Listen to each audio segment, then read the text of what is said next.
campuran antara Homo erectus dengan satu makhluk saya lupa namanya, yang kepalanya besar, cerdas, tapi hanya satu bidang. Mereka hebat di bidang science and technology, tapi kalau sudah di bidang mental, di bidang ngakalin hati, di bidang itu kita yang punya teknologi internal. Teknologi internal itu apa? Nggak masalah keadaan negara kaya apapun, Anda tetap mampu ketawa outputnya. Ngakalin sini pinter banget. Jadi bukan soal berapa jumlah uang, tapi cara teknologi batinmu bagaimana menyikapi uang itu, kan begitu. Dan itu keistimewaan kita. Maka tidak ada bangsa setangguh bangsa Indonesia di dalam menghadapi bencana-bencana. Maka cita-citamu apa? Ini loh, saya ingatkan terus. Ini kita berada di dalam 7 tahun untuk merumuskan cita-citamu pribadi, keluarga, masyarakat, dan bangsa. Waktumu tinggal sedikit. Makanya saya cerita dari Idajil sampai ini semua untuk menemukan kamu harus punya cita-cita yang jelas. Cita-cita itu maksudnya bukan ngawang, bukan ngarang, bukan mimpi, bukan apa. Tapi kalau engkau burung, kamu ingin terbang, itu loh. Terbangmu ini kamu nggak temukan sampai sekarang. Didin itu mana Didin? Pindah ke sana kemari dia kerjaannya dan idealismenya karena dia bingung menentukan terbangnya.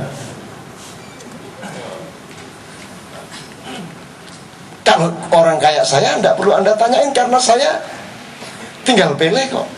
Mau terbang, mau merangkak, saya tidak ada masalah. Gitu loh. Saya bisa berkuasa tanpa saya berkuasa.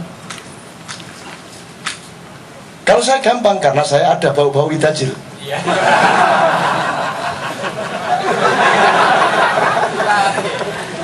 Karena saya pernah menyelam-nyelam bumi, menyelam-menyelam, saya pernah di laut-laut macam-macam, saya pernah lomba-lomba menyelam, lomba macam-macam dari kecil. Saya dari kecil, dari umur 3-4 tahun saya itu berteman dengan pisau. Kalau tidur di bawah bantal saya selalu ada pisau, dan tiap hari saya latihan dari jarak berapapun, cep, mau pakai pucuknya yang saya pegang atau mau pakai ininya, ada tekniknya semua, mau begini, mau begini, mau begini. Itu saya waktu umur 4-5 tahun, dan tidur di kuburan itu tiap hari, tidur di atas genteng hampir tiap hari. Dan saya sudah melatih bagaimana bapak saya, kalau saya marah, bapak saya, semua yang datang ke saya harus berjalan jongkok.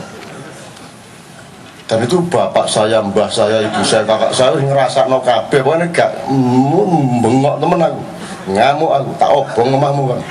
Tapi sopo ae teko nang aku jalan jongkok. Waduh, aku saiki nek kelingan dosa.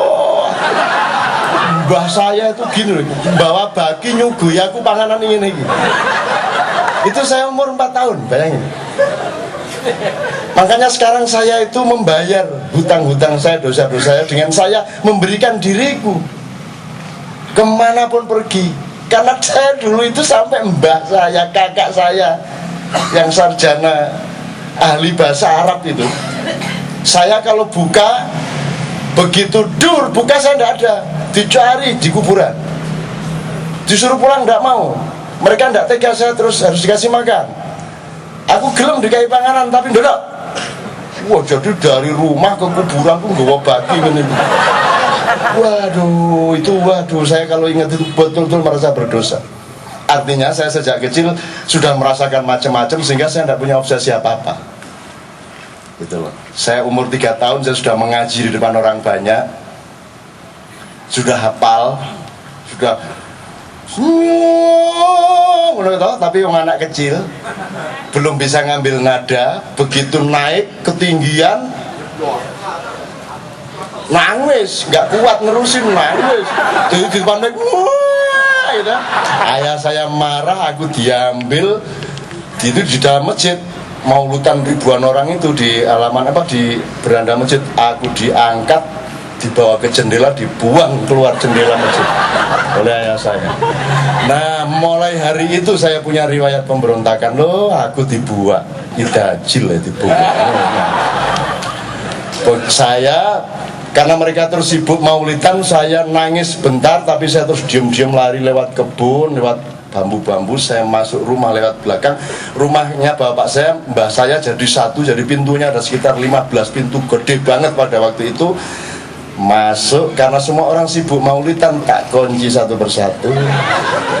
Semua saya kunci, akhirnya saya keluar dari pintu yang paling pojok. Saya bawa semua kuncinya satu bendel. Saya lari melintas desa, saya cari rel kereta api dan saya menyusur rel kereta api itu. Jadi mereka mesti pecahkan itu pintu supaya bisa masuk. Sejak itu mereka tidak berani marah, tidak berani negur, tidak berani apa-apa sama saya. Dikit-dikit pokoknya tempeling, dikit tempeling gitu saya. Oh, enggak bisa, orang tua saya memarahi saya enggak bisa. Jadi sekarang ini saya tidak boleh marah karena aku sudah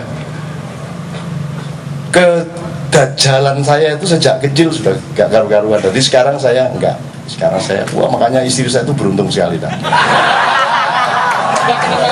Iya, sudah ada ceritanya marah, enggak, cuma dimarahi tiap. Oke, saya kembalikan ke turunan-turunan tadi ya. Jadi Anda turunan siapa? Dan kalau orang Eropa punya keistimewaan, Anda keistimewaannya apa? Kalau mereka spesialis, manusia spesialis, ada manusia generalis. Nah, terminologinya tinggal pilih, akademis, filosofi, ilmu-ilmu sosial, atau sehari-hari. Kalau sehari-hari gampang, ambil aja 4. Ada orang tahu sedikit tentang sedikit hal.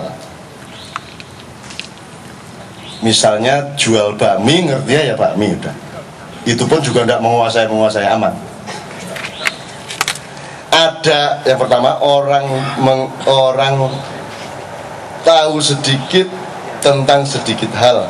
Nomor 2, tahu sedikit tentang banyak hal. Bakmi yang ngerti, kacang yang ngerti, tapi ya dikit-dikit. Nomor 3, orang yang tahu banyak tentang sedikit hal. Jelas ya? Manusia fakultatif, menguasai bidang kedokteran tapi di bidang yang lain pokok, kan gitu ya. Nah, ada manusia yang tahu banyak tentang banyak hal.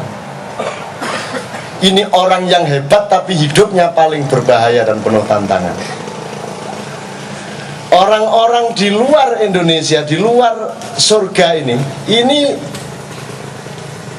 bumi ini, Jawa ini gini, kalau Timur Tengah itu tanah para nabi, kalau Jawa ini, Pulau Jawa ini tanah para dewa. Wali kan sore nabi, nek dewa kan gurung karuan. Itu. Nah, dewa ini siapa?